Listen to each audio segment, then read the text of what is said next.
you're going to hear how and see on a video how this respondent showed up, immediately pulled out a shotgun and shot 2 different times, killing Deshaun Poirier.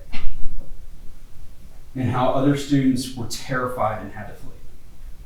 You're going to see that as he's running away, he's sending messages trying to establish an alibi. He's already trying to get away with it because he's thought it out. You're going to hear that that didn't work out for him because the Arlington Police Department was on their game and they caught him almost immediately. They found the gun. We're going to bring it for you later.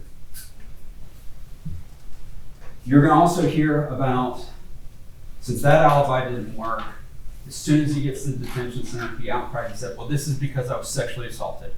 And you're going to find out that the Arlington Police Department investigated that fully and found out that he made false allegations against 2 other boys to try and justify what he did on that day. The first day back from spring break at 6:30 in the morning. So now he's taking 2 more kids, making false allegations on them, just trying to cover himself up. He's manipulating the system, and you're going to see that repeatedly through this. You're also going to see how he attempted to escape and assaulted a guard in the detention center at one point. Again, he sets it up, asking for an item. When they open the door, immediately assaults him. And you'll see that too, because we've got the video, and we'll bring it to you. This shows how he has been manipulating the system, how he's calculating on what he was doing. He knew what he was doing. He set out that day to kill somebody, and he did. A lot of y'all, when you're talking to Lisa and Lloyd, talked about how can we, I believe it was Ms. Harris' slide, said, hey, how can we improve the juvenile justice system? How can we have less kids committing these violent offenses? And a lot of you said, it starts at home. It starts at home. It starts with the parents. It takes a community. I believe one of you actually said, you can pick your own actions, but you don't get to pick the consequences. What Judge Kim says all the time. Might have been you, sir, if I remember right. We all agree with that. We all agree with that. And I leave you with this. You know what's really telling? Since first came to our detention center, and Ms. Harris, who was his attorney, and then I came on board, I haven't seen his mom once. Not one time.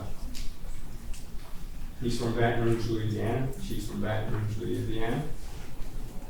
Ms. Harris has talked to her once on the phone, and I believe Mr. Lewis, the probation officer over there, has talked to her once on the phone. She hasn't come one time to see her son in detention. And I hope I get this right. I don't think she's talked to her son one time while he's been here. Not one time. 0. That's how involved she is in his life. His dad is in jail. He just got committed to 77 months in the federal prison because of the facts of this case. Because he's a felon in possession of a firearm. We've seen his dad twice. He came to the first 2, what we call detention hearings. And then he got incarcerated. He was just sentenced 2 weeks ago, I believe, or last week. So, his mama hasn't been involved. You're going to hear testimony that he was raised by his dad. He moved here when he was approximately 11 years old. This is what you're going to hear about his life. He basically raised himself. Dad was going to work. You're not going to hear anybody say Dad was going to PTA meetings. You're not going to hear anybody say Dad was going to teacher meetings. That young man raised himself.